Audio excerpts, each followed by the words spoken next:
Hello, I am Jayanto Chatterjee from IIT Kanpur, and we are discussing managing services and the contemporary issues in service business as well as in the area of all businesses in general with the logic of service dominant operations. This is our week number 2, and our first module in this week is about services management, the elements of services management. But before I get on to today's topic, I will do a little recap of what the main points that we discussed during the last week. And some of you have asked for some clarification, and I'm going to provide that as well. Last week, mainly, we took an overview of the whole domain of services business. And in addition, we also looked at the service logic, which today is an applicable logic or an applicable business philosophy or creating new business models in general across the world.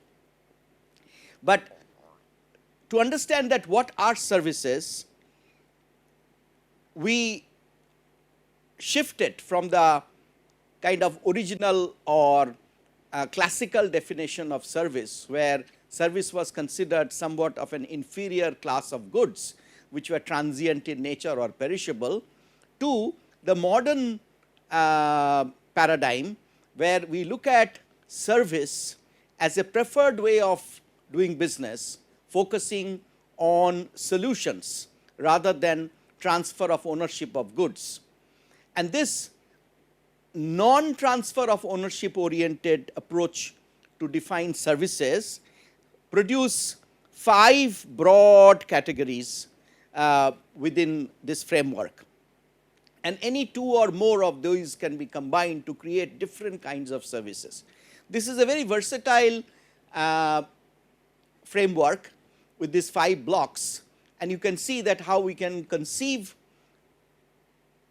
new services as well as understand existing services in terms of these 5 blocks. For example, say the contractual goods and services. So courier services or services like third party logistics or piped gas service to your apartment, electricity supply, all these are examples of contractual goods and services where contractually either a combination of goods and services may be available to you, or it can be just service or it can be just goods. This is one block. The second block is defined space and place rentals. Very easy to understand, renting of an apartment, renting of a whole building, renting of a factory premises, or your renting of a hotel room. All these are examples of defined space and place rentals. Again, as you can see, within this framework, we can combine this, and therefore this can be kind of an outsourced manufacturing facility taken on rent, including certain contractual conditions for supply of certain types of goods or processing of certain kind of components and so on. Then labor and expertise contracts, a high growth industry area in the context of our country. For example, all these software outsourcing, different kind of knowledge service outsourcing and so on. So that is what we call labor and expertise contract. So there can be an organization which is operating in the heart of Europe, but their knowledge work or their processing of various kinds of background information may be done in Gurgaon or in Bangalore in India, or could be done in Philippines or in Sri Lanka.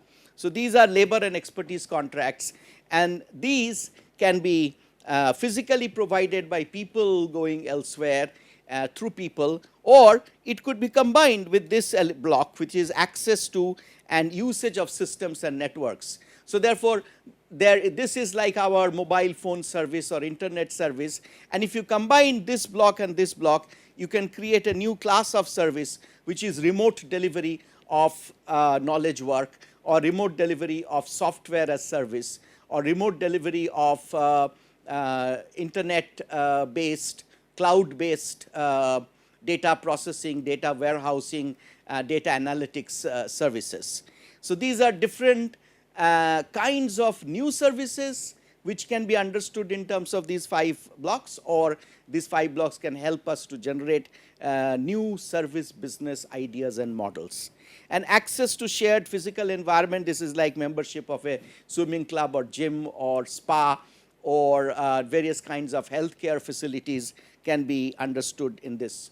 So these 5 blocks mainly provide us an alternative way of looking at services, rather than looking at it in a traditional way as a sort of inferior class of goods which are intangible and perishable and heterogeneity and inseparable, etc. These topics, of course, we will discuss more in detail. These characteristics of services we will discuss more in detail during this week, the second week. Now, let me look at the other point on which some of you have asked for clarification. These are categorization of services. This is a simple 2x2 matrix, 4 categories of services. On the vertical axis here we have tangible action and intangible action, and on the horizontal axis we have people and possession. So if tangible actions are performed on people, then it could be like a healthcare service, your visit to your dentist. These are elements of tangible actions on people. Tangible actions can also be performed on possessions, like you take your car to the gas station for refueling. So that's a tangible action performed on a position. So these are therefore 2 interesting way of classifying services. Similarly, if we look at intangible actions, intangible action services directed at the mind of people, that is like, for example, this session that we are having. It's an intangible action. There is no physical exchange, there is no touch and feel, there is no handshake, but yet we have a mind shake here. So we have across different electronic media, across physical presence and non-physical presence, we can now create different kind of customer education, different kind of basic education, technical education, specialized education. We can do marketing communication. These are all, or a TV ad, for example, these are all intangible action directed at minds of people, sort of mental stimulus creation. And then we have intangible action on information, which is by itself kind of a possession. It's inanimate, not people. But on information, intangible action means like accounting, banking, and so on. So these are 4 ways of classifying services that we discussed last week. We also discussed another way of looking at services and classifying them, and this also we will be using now and then, is the high contact versus low contact. High contact means that there is the emphasis is on encounter and engagement with service personnel. So the service consumer and the service provider, they are in intense contact in case of high contact services. So nursing home where you are getting treated, or you have gone for some kind of checkup, obviously means that between you and the nurse and the doctor there will be intense engagement. So this is high contact, a good example. Or if you are staying at a 4-star hotel, or you have gone to visit a classical very famous restaurant, in all these cases there will be lot of interaction between you as the service consumer and them as the service provider, and together of course you will create different kinds of streams of values. So that is high contact, and obviously therefore the low contact is, for example, cable TV. This is basically between you as service consumer, your interaction is with an infrastructure. It's a network, a series of cables, dishes, antennas, and so on. And but it's a very important service in the life of today, and that is an example of low contact. That means low human contact, but could be important service. So your phone service, your internet service, your cable TV service, these are all examples of low contact but not low importance, could be very high importance service. So this internet based service, internet banking, cable TV, these are all examples of low contact. So most important is that low contact does not mean low importance, or high contact does not necessarily mean high importance. They are basically signifying the level of engagement between the service personnel and the service consumer. Of course, usually in many of these instances which you see on this side of the diagram, the high side of the diagram, the high contact may also denote high content. That means multi-layered content. So we will discuss it today itself in this session a little later, that how there are a number of elements involved in one of these high contact services, and therefore the customer's perception gets generated at multiple levels, and so one has to look at it as a system. This is the other point that we discussed in detail, and before that we also discussed about this extension of what we call the marketing mix, that in normally we think of these four elements, which is the product, the place and time, which is the distribution scheme and system, the price, and the promotion and customer education. But when it comes to service, we have added three other dimensions which are very important for service, which we discussed in one of the sessions last week, that the process of service, the physical environment that is there and people who are providing the service, people who are participating in the service as consumer or as service provider, are three other important elements which must be considered when we discuss about deployment of a marketing strategy, allocation of resources for services marketing, and that's why we put it under this element. So we just pointed out that instead of the traditional 4 Ps in services, we think of 7 Ps. We then talked about these two important ways of looking at service as a composite system. Systems approach means an integral approach, not thinking of the business in silos, but looking at it as a composite whole. And there we actually introduce you to this famous French research on servaction, which means service and production. And we said that there is a front stage and there is a back stage in service.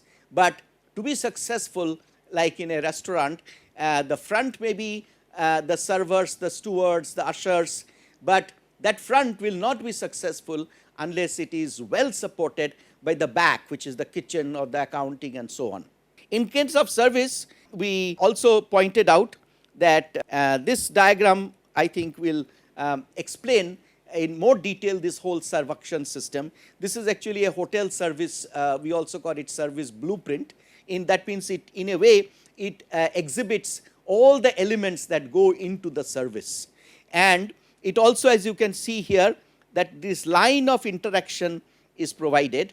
So this is the front stage of the servaction system, and this is the on stage, and behind this is the back stage.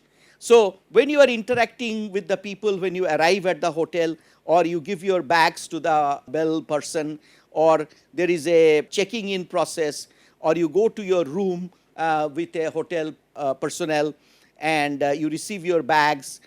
Now all these are happening in the visible domain. This is what we call the front stage. And then there is a sort of on stage where people who are greeting you, taking your bags, your delivery of the bags, delivery of room service, or what we call these days in-room dining, food in your room, or the process of checkout.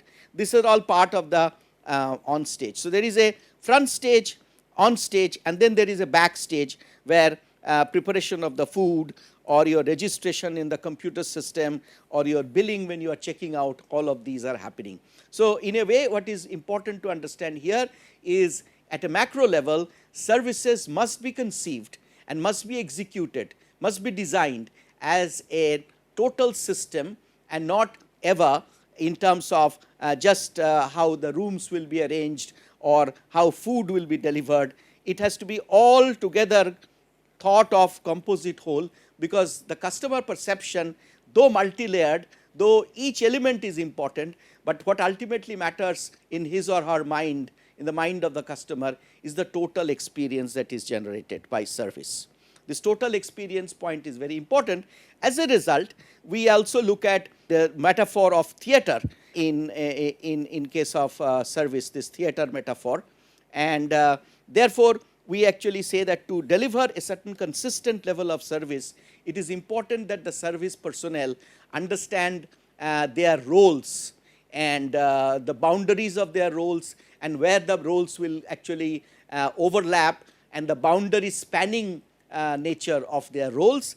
And there will be some scripts, and there should be enough training provided to people so that they know how to handle the variations needed in the script in case of an emergency or in case of an unforeseen situation. We will discuss this recovery mechanisms, unforeseen situations, exceptions also a little later when we discuss. So in short, coming to today's topic, elements of a service system will be all the answers to the why, how, the W and H questions, as we say. That means how is the service system implemented, who are the people who are involved, what kind of technology, what kind of equipment, what layout, when, what procedure.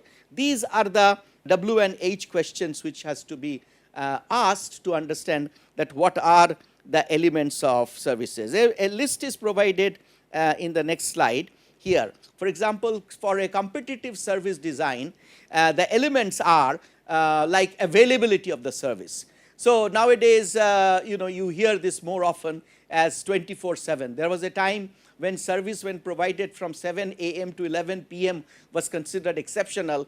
Today, of course, there are many different types of services. Even in retail, merchandising, in supermarkets, we get 24/7 service. That means 24 hours, 7 days a week, 365 days a year, the service is available. And this is a way you actually create a competitive position. You create a distinctive position. Similarly, convenience, the store location. For example, it is said that there are some coffee chains, coffee shop chains, cafes. They are available at every nook and corner in a large metropolis in western cities, and that is equally appearing in our situation in Bombay, Delhi and other metro areas. You can find certain coffee, cafe chains at every corner in an office area, every corner in a business area. So that is actually focused on in fact, as somebody has said, that in today's retail business, there are 3 factors for success: convenience, convenience, convenience, and which means it generally highlights that this can become a competitive service strategy core in certain kinds of services.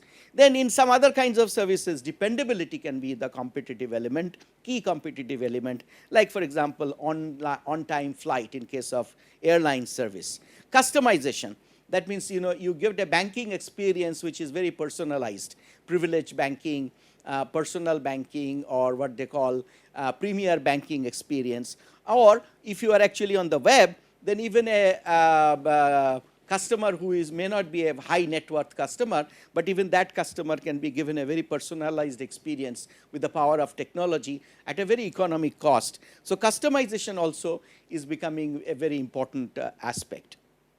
Then there is, of course, price, competitive element, service element. Price is also a signal for quality. When we discuss price in more detail, pricing of service, we will say, because of the intangible nature of service, often price signals that the quality of service, and that can be leveraged properly to create a competitive situation. Quality, here I write P minus E. So P is perception, and this perception is customer's perception after taking the service, after consuming the service. So we call it post-consumption perception, and this perception minus the pre-consumption expectation is, if your perception after the service is higher than your expectation, then obviously you are satisfied. And if your perception after the service is lower than your expectation, then you are not satisfied. So the service quality, customer satisfaction depend on this P minus E perception. Reputation, the whole aspect of social media and word of mouth, very important for service, because because it is intangible, so many times we actually look for other support from other people we trust, particularly when we face a credence oriented service, which we discussed in last week. That means service where immediately we may not know the result, like a doctor's treatment or a lawyer who is being appointed. Their reputation matters a lot. That is a core element of building the service, competitive service. And there actually the way to build reputation, media, word of mouth, very important, the whole process of building your reputation. Safety and security these days, very important. For example, the Taj Mahal Hotel in Bombay is now world famous because of the at the time of the terrorist attack, the so-called 26/11 incidents, the way ordinary employees went beyond the call of duty. They a waiter in the restaurant came out and devised innovative ways to save the lives of their customers, protected the clients from harm, the terrorist attack. And what they did in providing safety and security to their customers has created those series of incidences, that whole record that has created a tremendous reputation, that has created a tremendous competitive position, that has catapulted Taj Mahal Hotel to a much higher level as a service organization. And then speed. The speed issue is of course a little contextual, and we normally want speedy service if we go to a fast food restaurant. But of course, if we have to gone to a fine dining restaurant and we have gone with somebody near and dear, and we would like to spend some quality time with the family or with my spouse and so on, and there, at that case, the speed will have a different meaning than when I visit an idli dosa restaurant or a burger restaurant.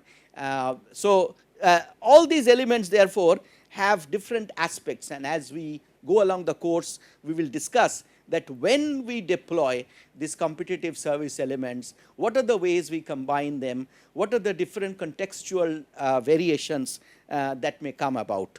Lastly, to conclude, I would like to point out the importance of this, what we call the customer value equation.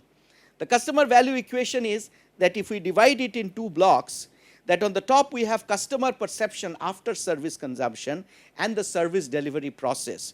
These two together, and these are somewhat intangible, as you can see.